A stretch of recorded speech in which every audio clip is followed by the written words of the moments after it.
You are listening to the IFH Podcast Network. For more amazing filmmaking and screenwriting podcasts, just go to ifhpodcastnetwork.com.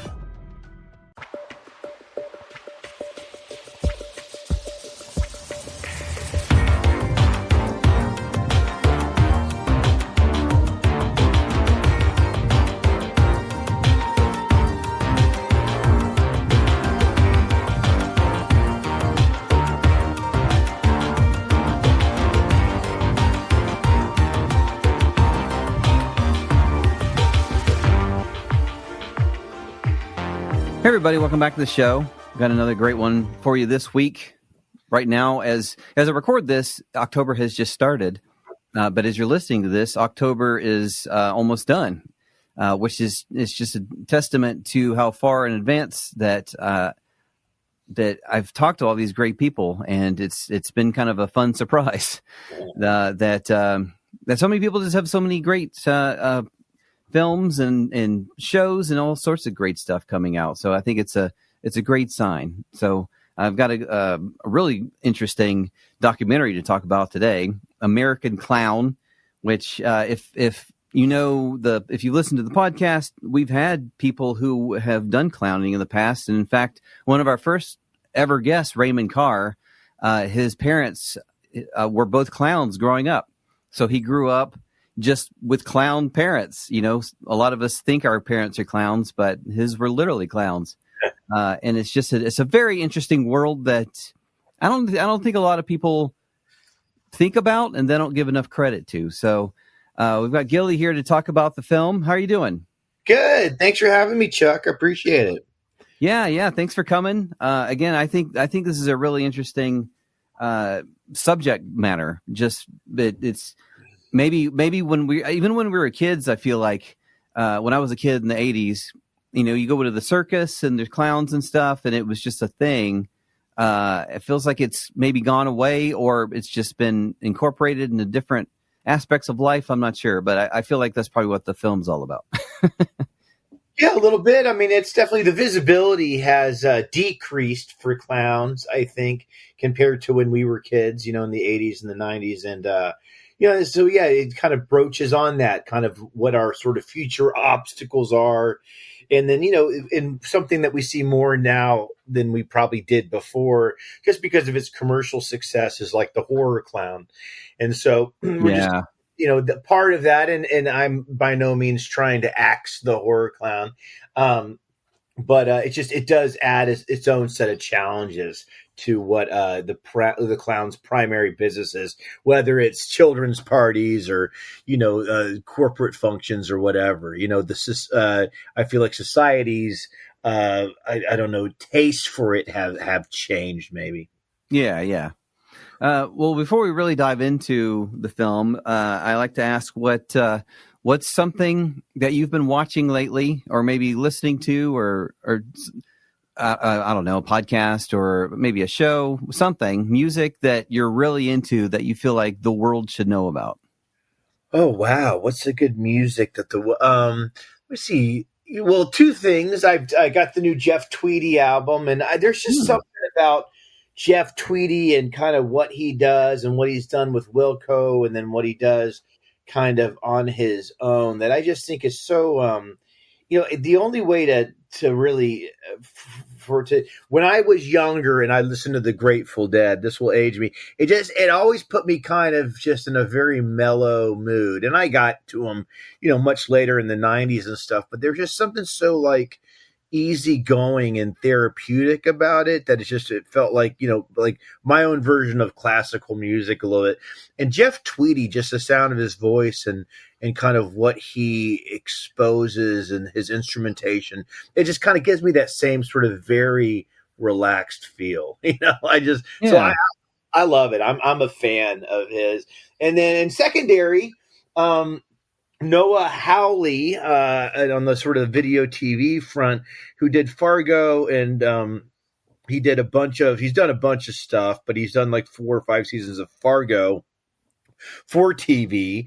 So he works really well with like the Coen brothers and people that people that already kind of have, I guess, an IP or whatever you'd call it. And then he kind of, he's very faithful to their vision, but then kind of creates something new.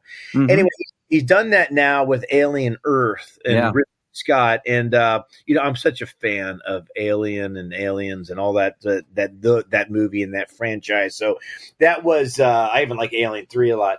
So just watching that was, just like really like, oh, wow, this is really, he's done so different than Fargo, but just such a wonderful job in creating this new world for the TV. So I highly recommend that. It was only 8 episodes, but God, it was really, really good. Yeah, I watched that, and it was just amazing how much it felt like, especially the first Alien film. Yeah, like even the opening scenes of the show was almost sort of a half recreation. It just felt like another one of those vessels in the first film, and it was like, man, this is like really close to the feel and the music and everything. The whole show was great. Yeah, I thought so too. It didn't have, I'm not a big fan. Sometimes I understand when they're doing kind of a 8 to 10 episode season. Mostly they're 8 now, that they feel like they've got to do some backstory stuff and some character explanation. And so they'll have like a spin-off episode, which is kind of like all of a sudden you're like, what are we talking about here? And they didn't do that, which was great. So we can kind of follow the action throughout, which I thought if they did it, they just did very small chunks of it and didn't dedicate a whole episode. So I loved it, man. I thought it was just great. I really did. I thought it was great. And I loved the little eye monster too. Oh God! Well, they added more things, right? It's almost like, it's funny. It's a little bit like what the Jurassic film franchise did. Like at the beginning, the T-Rex is kind of the sort of the boss, as we call it. But the alien is not the boss in this one, even though they've got another sort of retinue of aliens. They have this little eye alien and these other that moth thing or whatever that thing was. It was like, oh, okay, we've got some other players here. This is interesting. We've got some other people that are like that little eye with the legs and like, yeah. And then the way, and I wanted no spoilers, but where that eye found a home at the very last episode, it was like, oh, that was great. And all I could think about, and I love that actor. He was in Fargo too. And I thought like, oh, that is going to be fun for him next season. Oh yeah, for sure. It was great. Yeah. I really appreciated how and I was really hoping that they were going to do that when I heard the announcement. I said, man, I hope it's just not, I don't know. Cause we've seen the xenomorph so many times that it loses a little bit of the mystique. So adding some of these new monsters and creatures, they're just creatures, not really monsters. They're just little guys trying to exist. Yeah. Monsters. There was a couple of, maybe 1 or 2 moments within the 8 episodes that I thought, I don't know, like some of the practicals with some of the aliens, you could there was a little sort of like just 1 or 2 dodgy moments that I felt like kind of pulled me out. But all in all, I thought it was just really well done. And for the TV, for the TV. And I think you're right. It really echoed a lot of the stuff.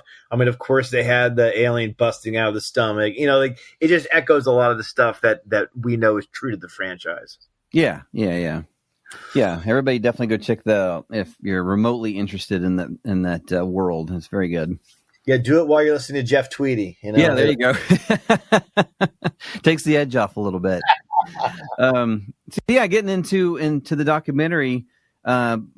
So how did you get involved with the world of clowning? I guess I did it a little bit when I'm a child. I was born in the 70s and the 80s. So clowning was definitely around, and I got into compassionate clowning, or kind of a caring clown, when I was in junior high at my local church. And that kind of got me into, I learned how to juggle and do balloon animals, and did my first party for like a nursing home. And then in high school, I kind of got into, girls and sports and stuff. And then when I got into college, I was a collegiate diver.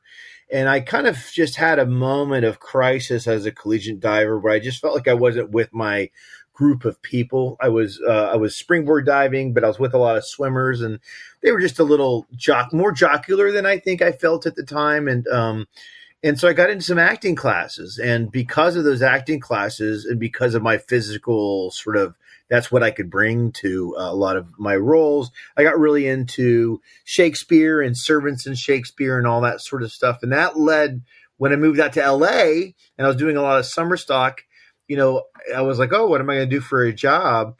And then, somebody said, well, why don't you be like, do clown stuff on the weekends? And so I worked with other companies until I kind of created my own. This is before the internet.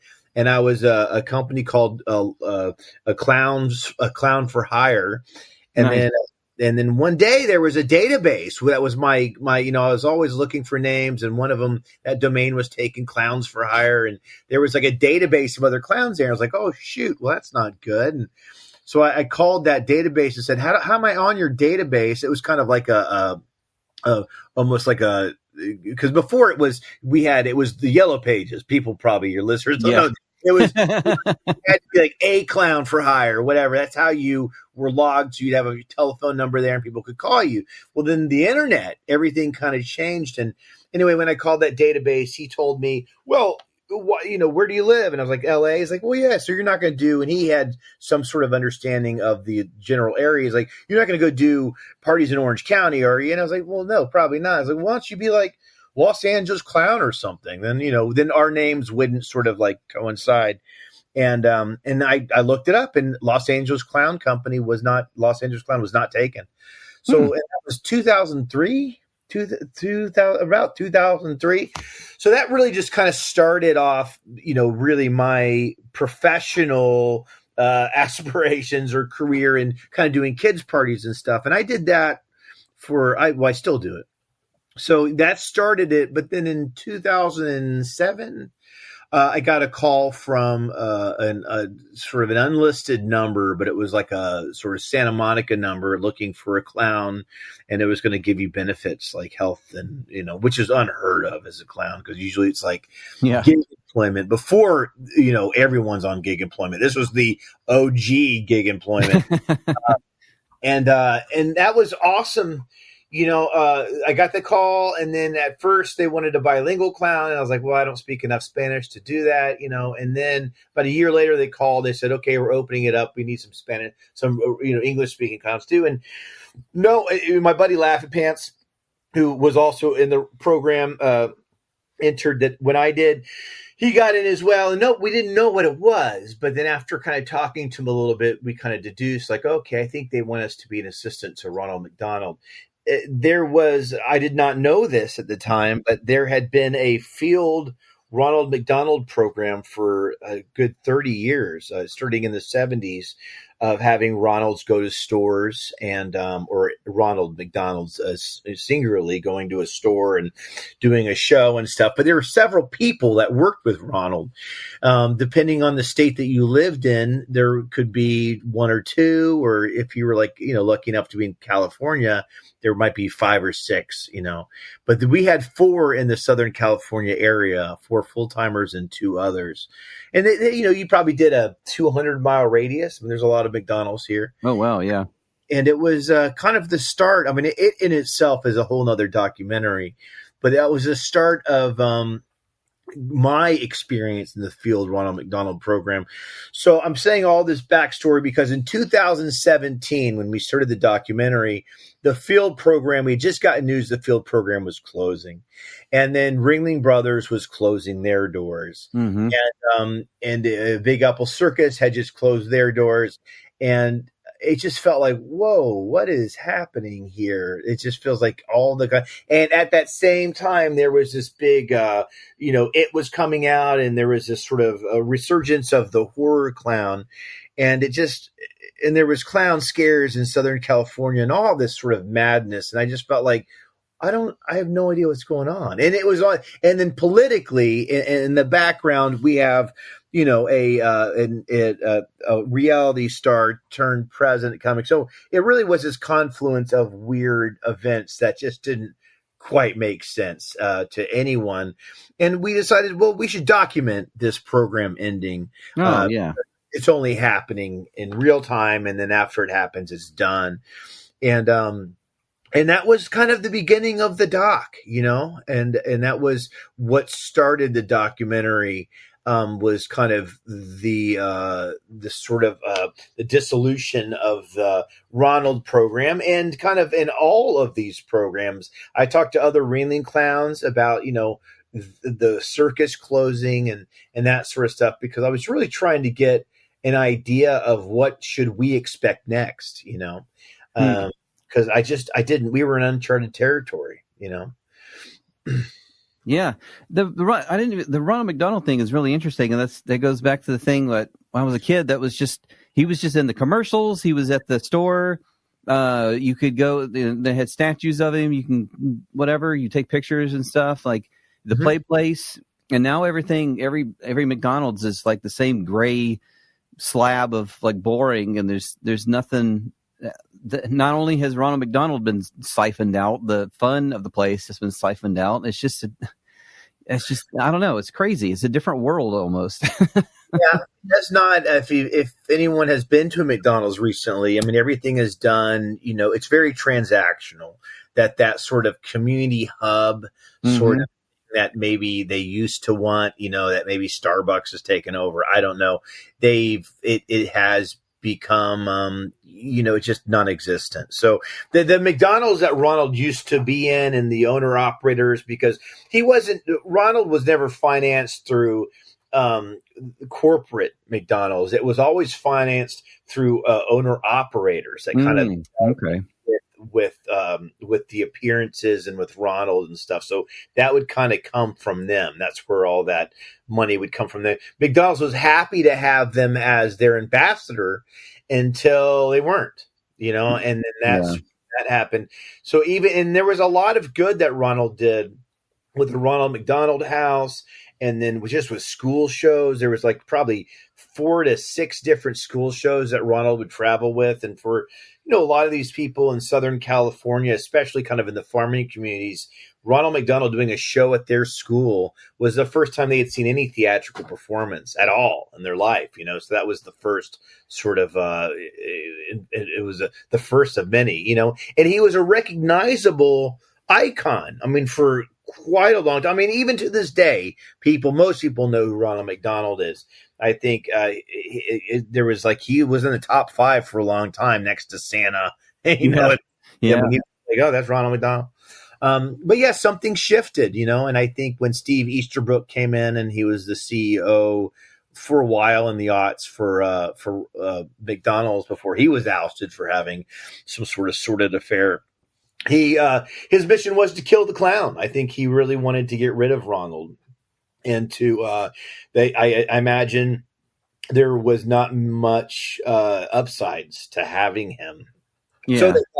So they thought. I think a lot of these corporate decisions are made. There's it takes so long for such a behemoth like company of McDonald's to make a decision that is they come up with a decision and 10 years later they actually enact it.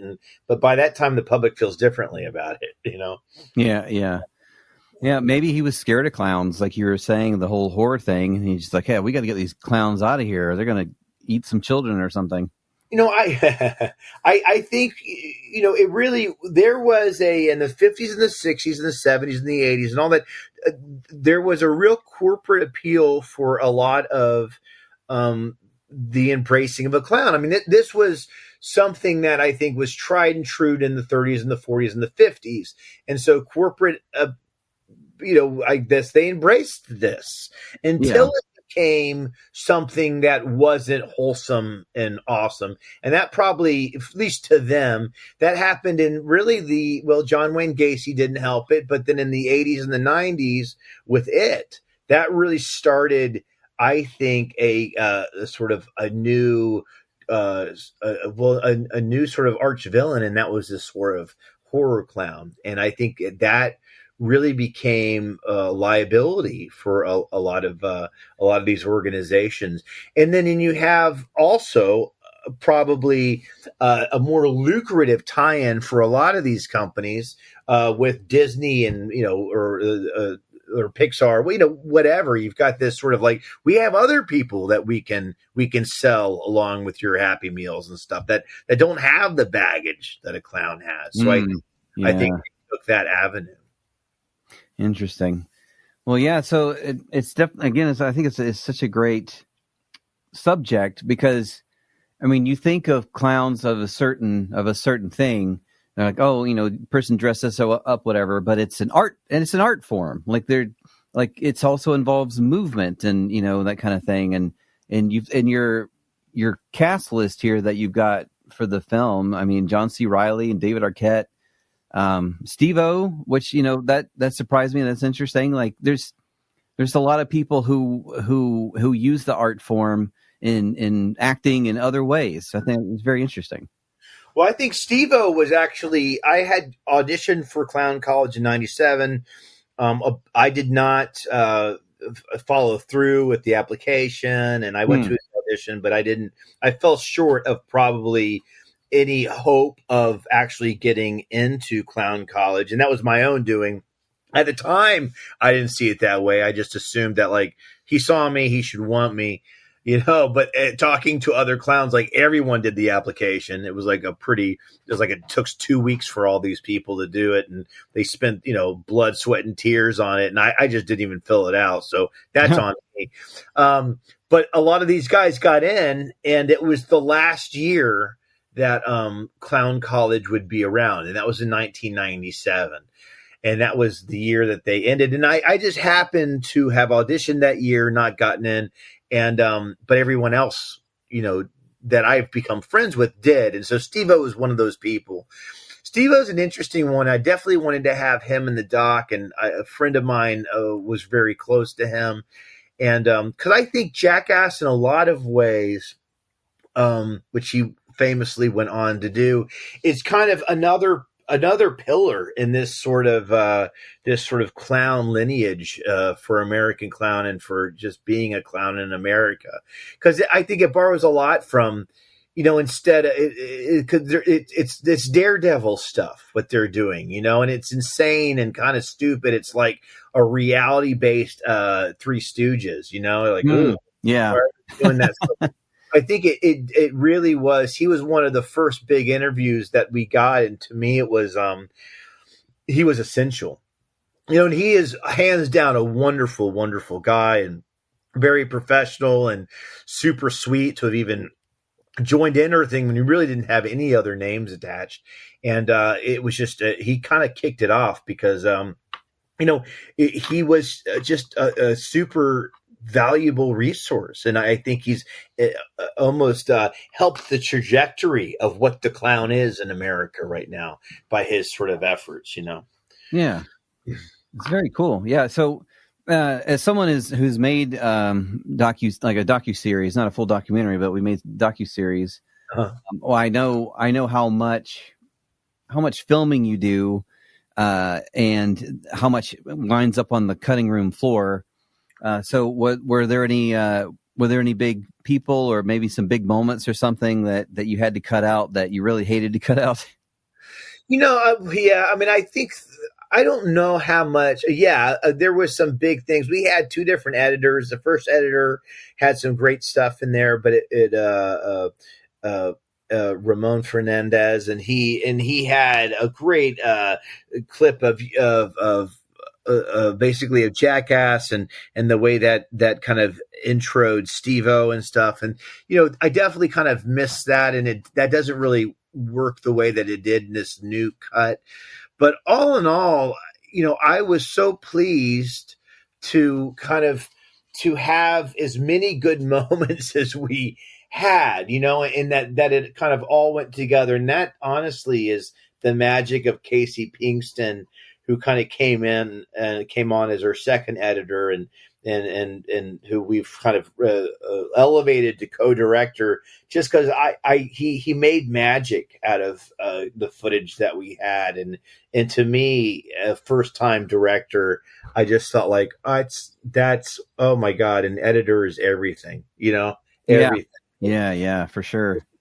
It just did. It elevated it. So like I remember even at the beginning, and it was hard because I'm in it. I play in it. So it's hard to have that sort of, of course I'm like any sort of actor, any person that I don't always want to watch myself, or I don't like, there's just an element of like, oh God.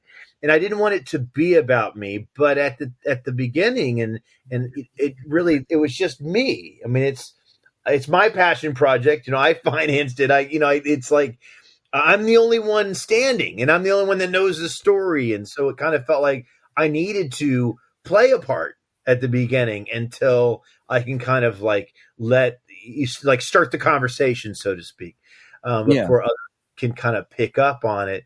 So, and Casey just interwove it in such a unique way that, like, I remember the first couple minutes watching it when I first watched it a year and a half ago, and I just saw like, oh my God, it was like somebody snuck onto my computer and like downloaded all of this stuff. It felt like, I don't know, like something that somebody put together when you died or something. How did you do that, dude? How did you even get that footage? Like that was incredible to me. But it was like, okay, so that feels good. Now let's move on. Like we got that piece. Let's talk to other people, and it was like magic. It was like crazy magic seeing that. So I was very encouraged at that point. And then, we got through basically everyone, and it was a lot of West Coasters. And then, and we're trying to wrap it up. I really felt like I'm a big believer in when you have an idea that idea wants to come out. The world wants that idea to come out. So if you're having that idea, it's possible somebody else adjacent to you is having that idea and they might be working on it as well. So you need to keep moving, Yeah. And because I was worried somebody else was doing it, I think there's a kind of a groundswell of goodwill right now for clowns. And I really wanted to capitalize on that. And so I went to New York. So they were like, well, what else do we need? And I was like, well, we need Bill Irwin. Bill Irwin is from the 74 class of Ringling Brothers. He's been an actor, a Tony Award winning actor.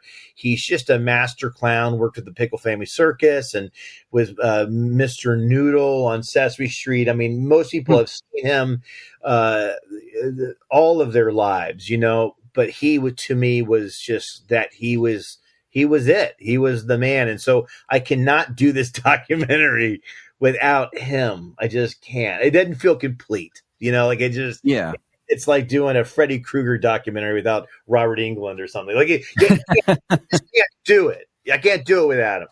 So I went out there, and it was at that point where it felt like, okay, I looked over my wish list of people I wanted. I was like, I've gotten everybody, I've gotten everybody and more, but I'm not leaving any names off the list. And so that was a great feeling. And that probably happened, it was last year, last summer. And so we've been working post-production since then.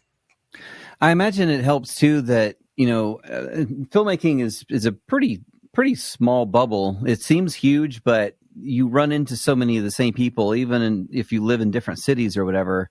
But once you start getting down even more to like a smaller community, like, these people are, into clowning, they've done clowning, that kind of thing. That's an even smaller, tighter knit community. So that probably helps a lot, I bet.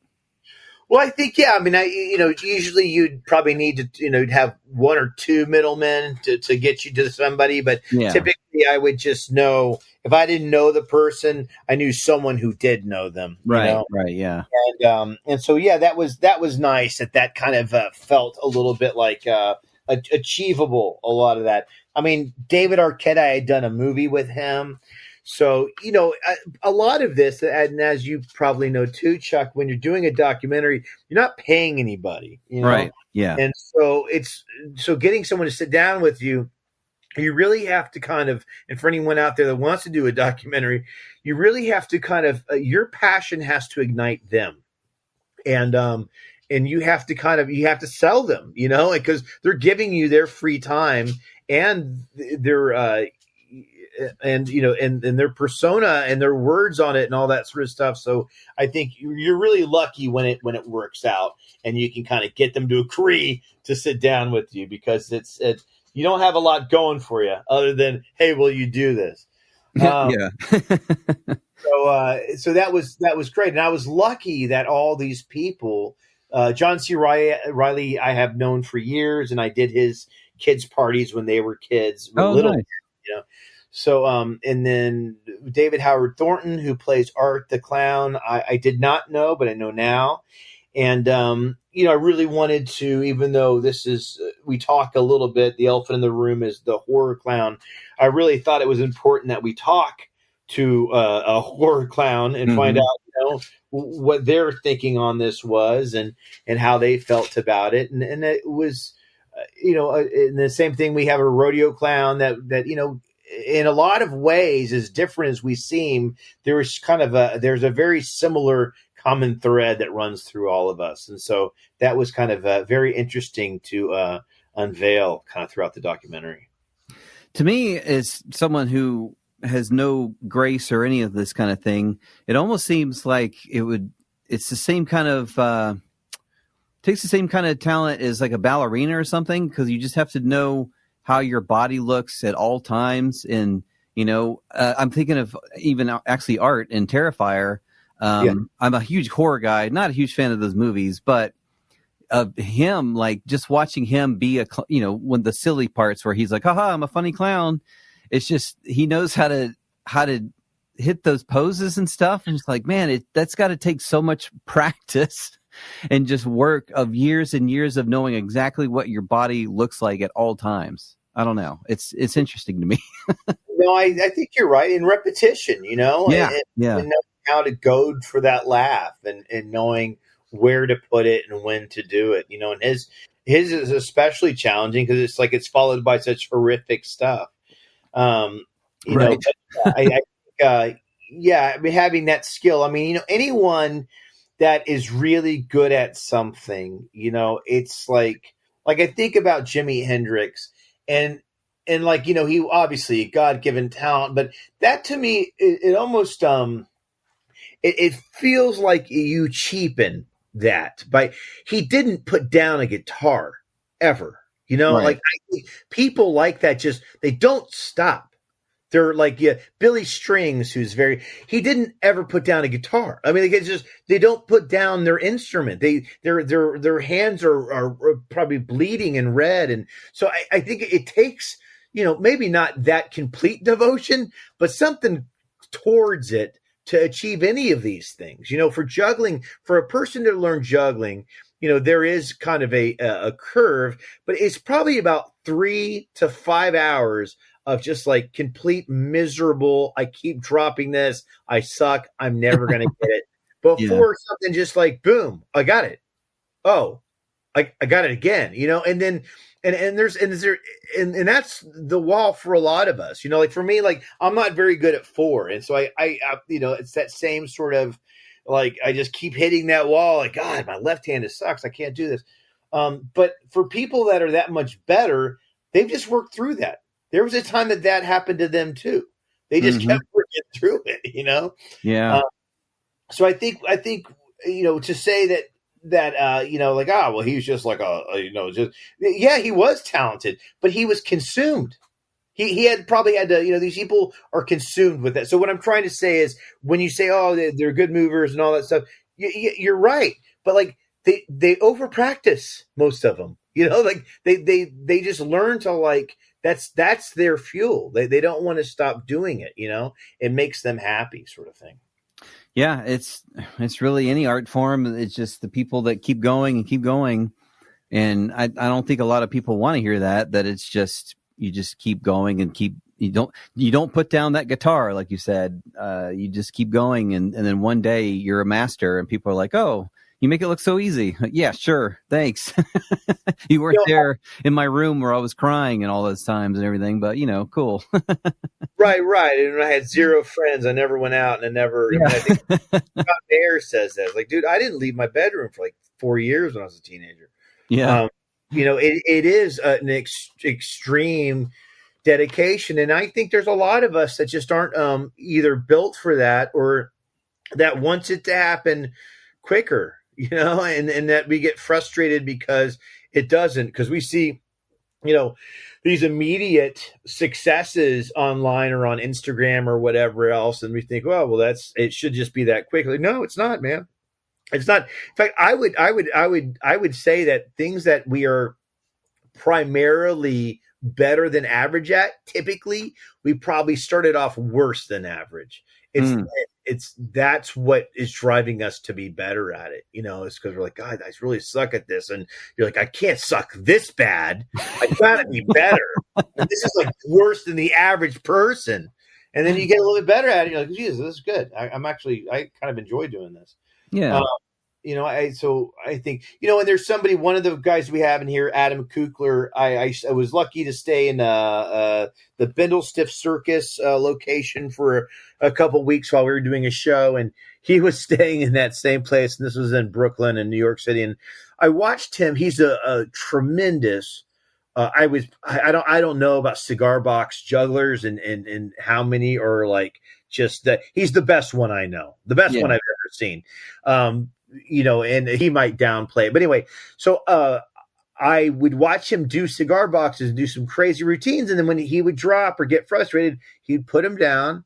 He'd walk over to something else. He would sew or he would do something. And then, because I'd be sitting in the same sort of loft with him. And then like 10 minutes later, he'd go back to the cigar boxes and start doing it again. So you can't put the guitar down is what I'm trying to say. You just got to pick it back up, and as often as you can, because you will get frustrated at all these sort of skills.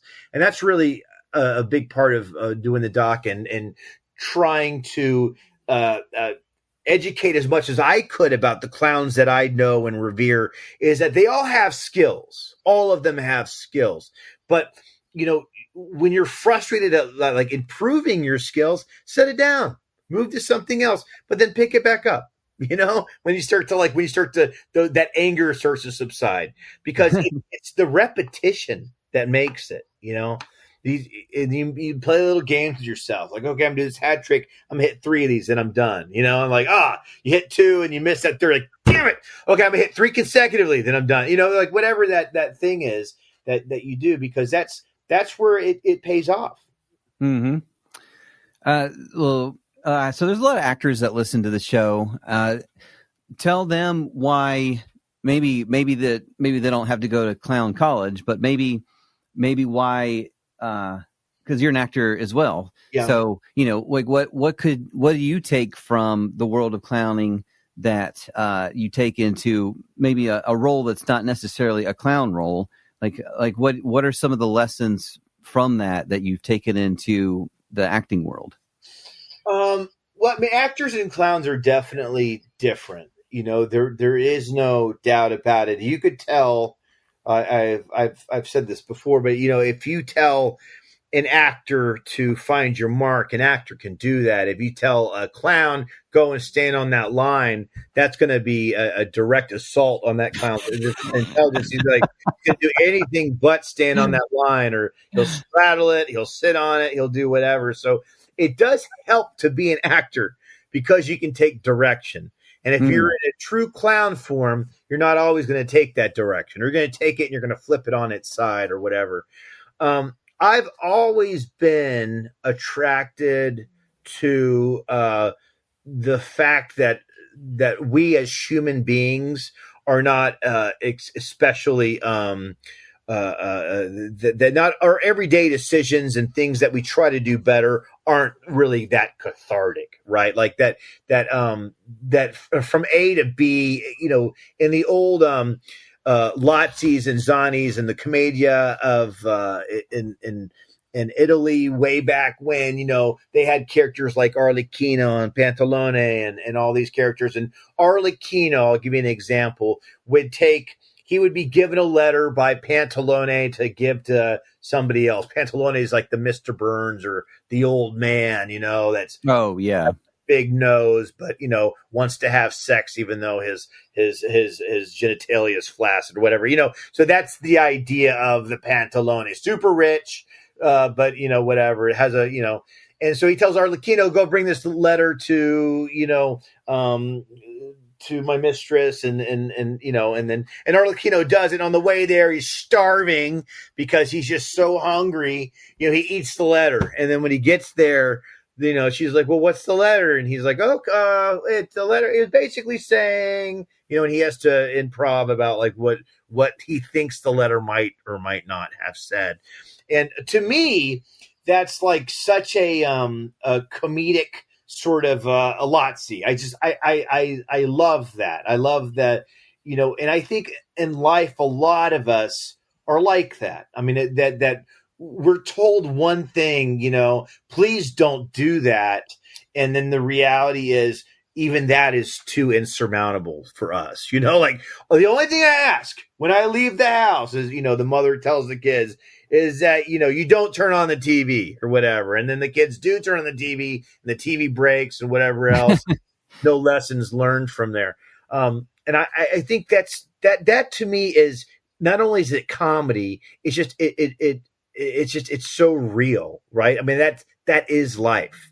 I think of shows that I'm always attracted to or that I really enjoy, like It's Always Sunny in Philadelphia or Seinfeld, or, and it's like this sort of situational comedy that's so crazy, but real feeling, because this is like really how people act, which I just find so funny. And to me, that's clowning. That's maybe they're not in makeup, but that's clowning. Like, honestly, Seinfeld's a great example. Other than Jerry, all three of those people to me are clowns. I mean, Julia Louis-Dreyfus, her Elaine, she's a clown. George is basically her sort of another sort of clown that's kind of like that mirrors her a little bit. They're both a little bit insane. Jerry's just a tiny bit. He's like high status clown because he seems pretty normal, but then he'll break up with the girl because of, I don't know, the way she laughs or whatever. And then Kramer is like he's like a what we'd call like a Stupino from Arlecchino. He's even dumber, right? Like if the clowns right. are dumb, he's even dumber. Somehow he outdumb the other guys. We're like, dude, that guy is so. They're all clowns. They're just not wearing makeup, But those are clowns. That's a clown sort of thing. At the end of the day, there is no journey for them. There's not like they're better for doing that. They feel relieved that they got out of that. I mean, they really only think about three things, food, sex, and shelter. I mean, that's what a clown thinks about. Food, yeah. Sex, shelter, that's it, and honestly, that's what most of us think about. I mean, that's all I care about. I mean, that's how dating, I mean, that when you find a partner, you find a mate. I mean, that's it. You make meals together, and then you have sex because you eat together sometimes. And then after that culminates and you got a rhythm going, you find shelter together. And that's it. Yeah. That's all you do. And then when things break down, or when you're like, oh, we're not eating together very much, and we're not having sex, it's like, should we be in a shelter together? Like, I don't know if this is working anymore.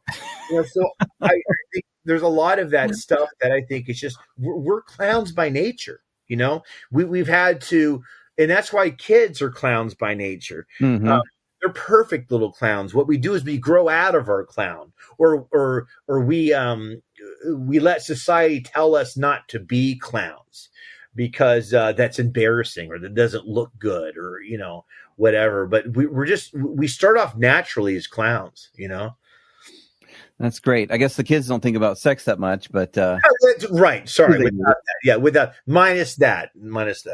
I guess replace that with like cartoons or sugar or something, probably. Yeah. Right. There are other. Yeah. Well, there is. It's sex in a different way. I mean, for a lot of the kids, it's like a girl boy. Like, well, girls don't like that. There's like yeah. But in the sort of, I guess, in the gender sense as opposed to the population sense. Yeah. No, I think it makes a lot of sense, and I like whittling down our lives down to such simple terms, because in the end, yeah, it is that it's just like you said, we just kind of forget it sometimes, and things are complicated, especially in today's world. But yeah, you could easily whittle things down to that and just accept it. Well, and if you took away everything, nothing can like if you weren't eating food, everything in your life would cease to stop. You would not be able to think about anything but eating food. And if it was like, if you were given crap, that would be, if you were lose to any one of those things, it's going, and as a married man of 11 years, I can tell you what the lack of sex would do too. It does any of those things that they're taken away. That's your number one priority to fix. Number one priority. Nothing comes before that. Any one of those to fall, it's like, okay, we got to take care of this right now. And I think that's interesting. No, that's great. No, it's great. It's great advice too. Especially for actors. Just think of when you're looking for motivation for a scene, those could be your three motivation really for pretty much anything. You're trying to get some food. You're trying to bang somebody, and you're trying to make sure you're safe for the night when you go to sleep.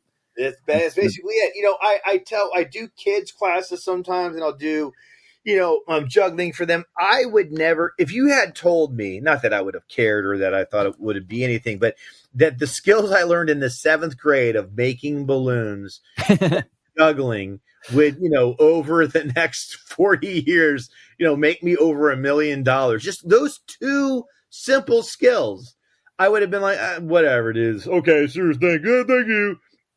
But it's amazing just learning two small things like that. So if you are an actor and you do this stuff, like I know clowns that don't do balloons. It's crazy because they were in Ringlings or Ringling Brothers or whatever. But learn as many things as you can, because once you've learned them, you don't unlearn them. You'll get rusty and it'll be like, but you'll be able to pick it up again. And these things come in handy.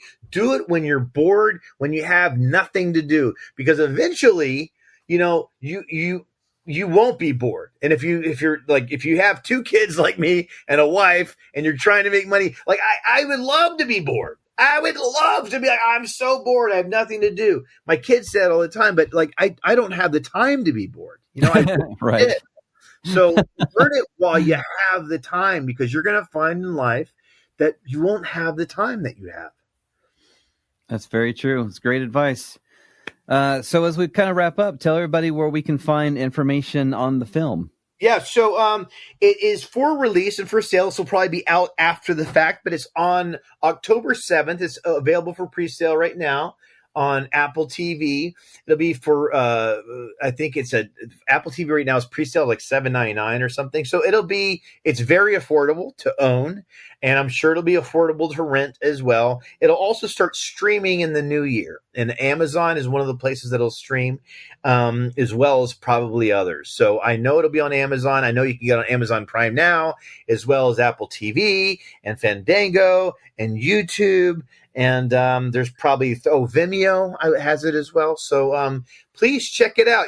If I made the film that the 20-year-old me wanted to see, because I think for a lot of people now that clown college is gone and that there's a lot of things, you don't really have a vocabulary or a history with which to talk about a lot of this stuff. And I think it's important, right, that we all share the same language so we can at least discuss these things. And I think a lot of this, American Clown gives you a lot of this primer. It helps you kind of like, okay, oh, that's what they did. Oh, they lived on trains. Oh, that's interesting. And I think we don't have, we really just, we don't have the,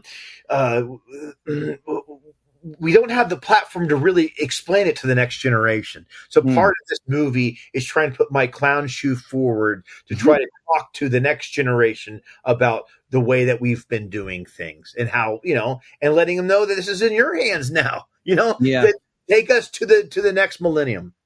Yeah. It would be sad to lose it. Yeah, for sure. It's great. So really appreciate you coming on. Everybody go check out the movie. Yeah. When this comes out, The film will be out, so you have no excuse not to go check it out and watch it. It's on, it sounds like every platform. So that's great. But yeah, thanks for coming on, man. It was really great talking to you, and good luck with the film and everything else you got going on. Chuck, thanks so much for having me, man. I really appreciate it.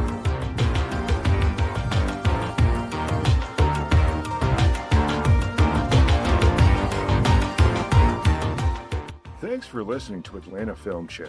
Subscribe on Apple Podcasts, Spotify, or wherever you find your podcasts. The show is produced by Tranquil Aggression Productions and Zombie Cat Productions. Your host is Chuck Thomas. Editing is by Joshua Goldkey. The soundtrack is by Michael Breezy Keys Jones. I am your humble announcer, Rob Scheimer. Remember, you are your own biggest fan. So go out, make your projects, and don't let anyone stop you.